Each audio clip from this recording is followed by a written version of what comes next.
Hey there everybody, and welcome back to the Pike Homestead.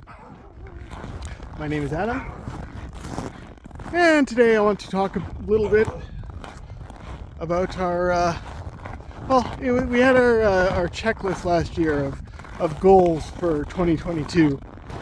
And so, being as it's 2023 and we're a little late to it here, with it being the end of January 2023 right now.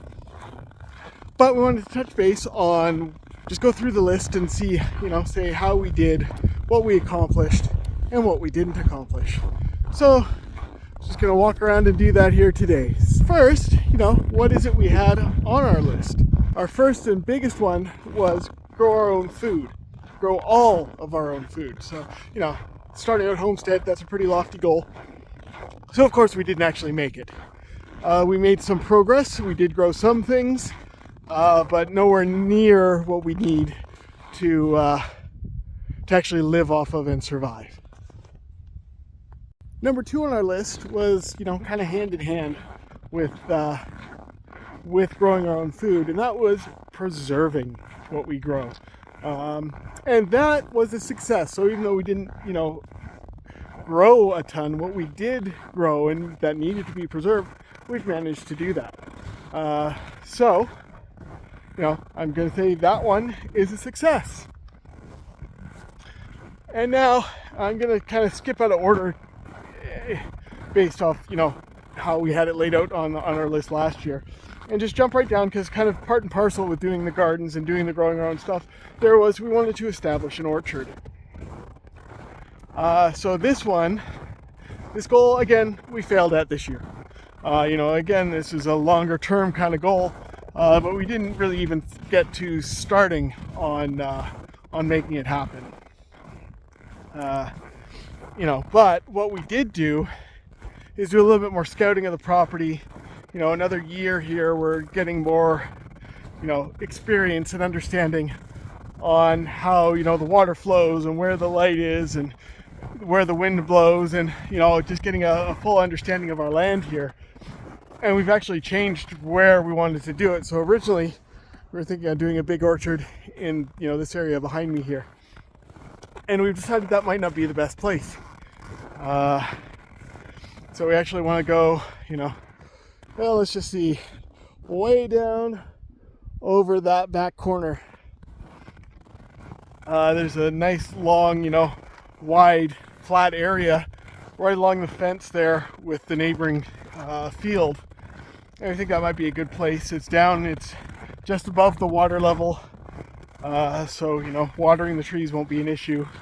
It's above where it floods. It doesn't get too mucky or floody there, and we think it might be kind of an ideal location, and also a good location to kind of shore up the ground and everything. So while we failed in actually making any progress on it, we did succeed in advancing our plans and understanding of what we want to do with it. So, maybe it's a partial success. Now, come on to stuff that we did with, kind of the infrastructure. So the barn upgrades, that I wanted to do to get a permanent coop and everything in there, well, that one was a success. We've upgraded the lighting in the back half and got a bunch of stuff going for that. And, it's all in there. I mean, I still have some infrastructure to put in as far as, laying boxes and whatever. But, and that's going to be an ongoing thing. But by and large, what I wanted to achieve for our laying flock last year, I achieved. So that one was a success. Now, part and parcel with that is cleaning up my workshop. And I never even really got started on it. I mean, if you remember, when we had the basement flood and everything, we ended up tossing a whole bunch of the stuff to get it out of that. We tossed it into the workshop, and it sat there most of the year, just didn't get around to moving it back. That has been done. I mean, the workshop has been, I've added in a table saw and stuff like that, and made my general work areas a little bit neater. But overall, a bunch of the junk that was there when we moved in, it's still where it was when we moved in. So that one completely failed. But again, it's something that's not urgent. The workshop works for what we use it for. And so I'm not so worried about that one. It's something, as I have time, I will do it. As we get more settled in here and get our, get our routines kind of established and everything as we grow and form up here, then that's something I'll get to work on. It's not that urgent.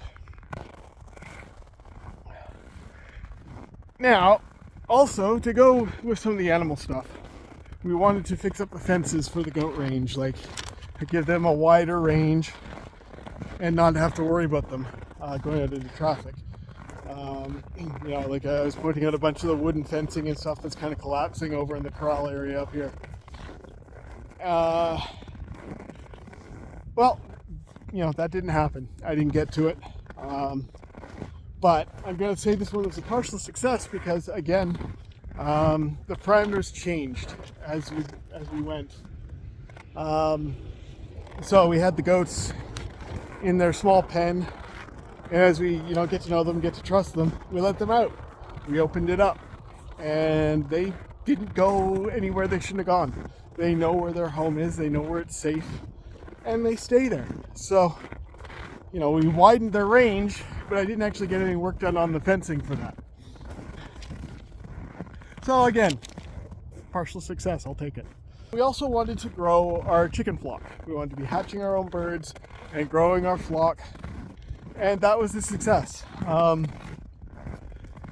think what we did, we only did actually 2 full hatches. We started our first one, if you remember. We'll put a link to the video below, where we tried hatching some eggs just using our brooder warmer and eggs in a bowl. And we got 3 out of that one. And then we got a proper incubator and made some real progress. We had 2 hatches, I think, out of 22 eggs on each one. I think we ended up with 16 that made it through. And so I'm happy with that. That was a success. Our flock is much bigger. I think all told, including roosters, we hit about 63 or 64 birds, whereas last year we started with 20. So that number, of course, will go down because I'm going to be removing a bunch of roosters within the next couple of days here. But that was a success. Now, we also had talked about getting established in the farmers markets and doing that. Well, our garden really kind of fell by the wayside this year. And so this one was a failure. Like we took a look at the markets and, we got an idea on what's there and where to go, but we didn't actually grow anything or enough of anything to be able to sell. So that one's a failure. And I think going forward, we're going to be looking at other options with that. And Caroline will be touching on that, where she's going to be doing a video on what our goals for 2023 are. So be sure to check back here for that. Now, we also wanted to get involved and established in our community here. And this one was a success. We've met some friends, made some friends, and integrated quite well with at least one family around us, as well as a couple other friends who are in their circle. So this one was a success. Now we want to be expanding that, and we will do that. But that goal was successful for last year. So again, happy with that. Now, number 10 from last year was adding in a garage closer to the house, whether it was just a tent garage or what, for parking a car in winter. And this one we failed at. It didn't even come on the radar, didn't even come as an opportunity. Again, with the financial pressures of the current world, everything like that, we just never really had the money or opportunity or desire to. We have the workshop, the car's parked in there in the winter. It's good enough for now. So yeah, that one, complete failure, and it's completely, off the docket as far as I'm concerned for the time being. And then we also wanted to be off grid. We wanted to get some solar panels going on our barn, and we talked to some companies about it and got quotes and everything done. But again, financial pressures, it just wasn't feasible for us to get on doing that at this point.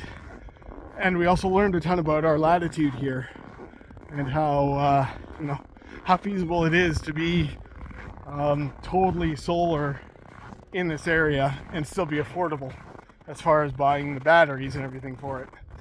And the thing is, at times like this, in December, January, February, the amount of energy coming in without a heck of a lot of storage from previous months isn't going to be enough for us to make do on.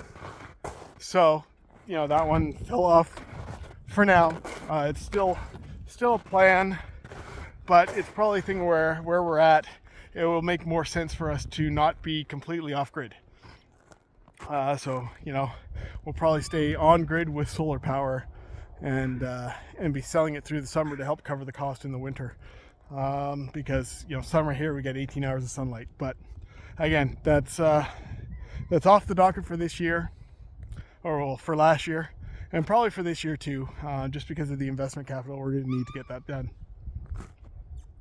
And finally, last but not least, the Building Eden project that we had announced that we wanted to do to set up a working example of like a 2-acre kind of homestead that is self-sufficient and self-sustaining for our family. Again, with our financial ability to pull that off wasn't going to happen this year. And with what our plans have evolved from to be doing that in the future, it's probably going to be a long way off. Caroline will go over a little bit of what our plans are going to be for this year to help combat some of those financial pressures, and it's going to be exciting, so be sure to check for that video. But yeah, so that one is not going to be happening anytime soon. The kind of shift in requirements and what we're able to do here. Again, we're shooting for the stars, or we're shooting for the moon. And with this one, we're not even landing in the stars yet. We knew it was big and going to be hard and exciting. But it's not feasible for us to put it together at this point. And it's something that we'll probably be revisiting in a few years or something to see whether or not it's something that is something that we're capable of doing, as well as if it's something we want to be doing. So anyway, that's our list. Again, it was a big list, an aggressive list, and while we didn't come anywhere close to achieving even most of it, we did achieve some of it, and I'm really happy with what we did achieve. So it's in many ways it was a tough year last year, but in many ways it was also a very good year, and full of learning and growth and new opportunities. And again, be sure to check with us when our list for this year comes out, and Caroline will be doing that and going over all our plans and everything like that. So it's, we're taking what we learned this year and we're applying it or last year and applying it for this year, and what our goals are and what we think we can do and how we're going to do it. And trust me when I tell you, you're going to want to be here to see it. So anyway, thanks for spending your time with me today. Let me know what you think. Would you be happy with how we got through our list? Or not? Lots of failures, but also lots of progress. So anyway, thanks for spending your time with me today, and yeah, we're glad to have you here. Keep following along, like and subscribe. Make sure you're part of our story going forward. We'd love to hear from you, so let us know in the comments below what you think. All right, thanks, and have a good one.